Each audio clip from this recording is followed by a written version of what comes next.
All right, Thursday class brief. Welcome to a pushing session like no other.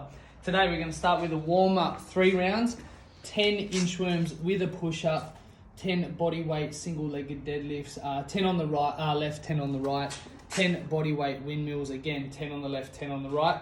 The workout for today is going to be 50 pike handstand push-ups, 50 glute bridges, 50 chair dips. You'll notice today we're going to use a esky or a chili bin, depends which country you're from, instead of a chair. And if whatever you've got, anything to elevate yourself, you can use that. You'll have a 3-minute rest and then you'll do your chair dips again, 50 glute bridges, and then 50 pike handstand push-ups. This video may be a slightly longer brief, so if you need to at any point, please pause, go back, rewind, double check all of the movements that we've got, because after the WOD, you've got a finisher of Tabata weighted Russian twist, and then I'll go take you through all of the mobility patterns for today as well. Cool. So for your warm-up, you've got your inchworms. You're going to take your feet just outside of hip width, touch your toes. You want to walk all the way out and then add the push-up, walk back, and then repeat. You're aiming to keep your legs as straight as you can. However, if you're a little bit tight, maybe you'll need a small bend, but you don't want to be crouching down too deep. If you need to, walk out, go to your knees, do the push-up, then come back up, and back you go. For your single-legged deadlifts, I'll show you from the front then the side. So you want to have your left leg planted, right hand will come down, touch the floor. That's 1, that's 2, that's 3. Keep your back nice and straight. 4, miss a few, 10, and then you go the other side. So if it's your right leg on the ground, left leg touches. Now for your windmills, take a wide stance. You're going to put your hand up in the air, and then all you want to do to make this very simple is guide your opposite hand down your leg. 10 on one side, then swap and run 10 down the other. Cool. So 3 rounds, inchworms with a push-up, single-legged deadlifts, and then your windmills. All right, for the workout, the pike handstand push-ups. Now there's 2 ways you can do these. They're going to be the prescribed component and then the modified component. What I recommend for this, and I'm only using these recommendations because you may be able to do it, otherwise about a ½ meter gap between the end of your chair to where you're either going to have a mat, a towel, or something just to cushion your head is a good indicator on how far away you should be for the pike handstand push-up. So for the prescribed piece, you want to take your feet somewhere towards the middle of your chair, or in this case the esky. We're going to keep our head pushing towards the box. As we come away, we move out, touch, and then a big press. So that's 1, that's 2, that's 3. If we need to, we can come down to our knees. Same thing, tuck the chin, come down and away, and push. Now, I didn't think of this until now, but if that is very challenging and you can't get the depth for that, maybe you want to use something like some heavy cans to press overhead, or what you could choose to do,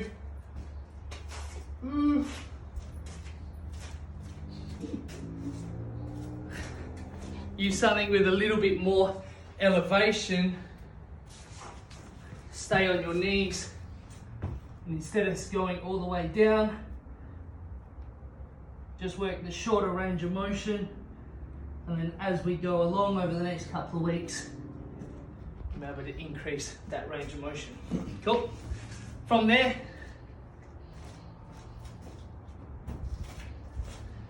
glute bridges. You're going to lay back on the floor, shoulders planted on the ground, 50 glute bridges, pushing up, squeezing the glutes, putting your hips back down, hips up, hips down, hips up, hips down. Now the key focus here is actually think about squeezing your butt as you push up, rather than just rolling, you do want to try and press your hips as high as you can. And then that half meter distance, or that little bit of space for your dips, will give you a good indicator on where your feet should be, so that as you sit back down into the dip, keeping your butt nice and close to the bench or the chair, elbows go back. Don't rush these. There is no point going fast. There will be a lot of pressure on your shoulders, so take your time. Cool. Scaling for that is just to bring yourself even closer to the box. I mean, the closer you are, the easier it becomes. P.S. I bent my knees, you should probably do the same. Cool. From there, you'll have your 3-minute rest, and then you'll do that rinse and repeat. For the finisher, you've got your Russian twist. Find something, anything that you want to weight it. Rosie's helmet will do. Again, put something in it. We're going to focus today, hopefully the lighting's okay. Lengthen your legs, then lift them up. Then tap side to side, 20 seconds on, 10 seconds off. Scaling would be bend the knees, still lean back, can elevate, or keep your feet planted, just turning side to side. It's 8 rounds, 20 seconds on, 10 seconds off. And then we'll finish with our mobility for today.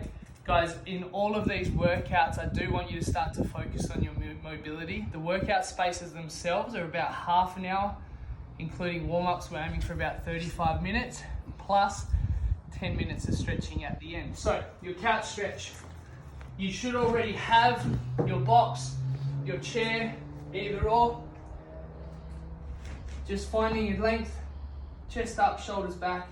1.5 minutes on one side. Make sure your knees push towards the floor.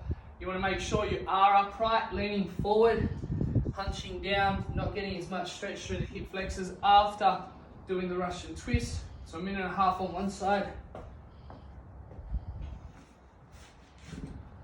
1.5 minutes on the other side. The pancake stretch. Just stretching the back of the legs a little bit more, opening up, reaching forward, trying to take your hands to your ankles, reaching down. Some of you will get your head to the ground.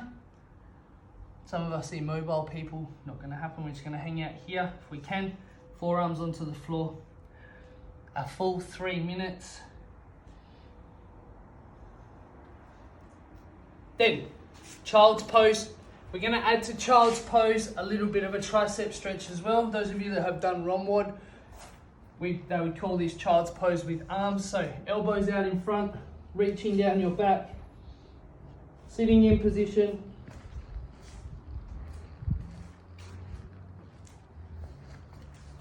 So 3 minutes, sitting back onto your heels, arms behind your head, just stretching. And then finally, 1.5 minutes on each side.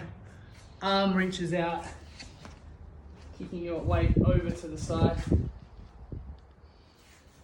Another 1.5 minutes on the other side. All up, that should be 12 minutes of mobility if I've just done my maths right. 3, 6, 9, 12, yes, 12 minutes of mobility, about a 20-minute workout, and then a nice long warm-up and some auxiliaries. Cool. Any questions, guys? You know where to find me on Facebook or Messenger. Send me an email or text message, and I'll see you all again tomorrow for the challenge.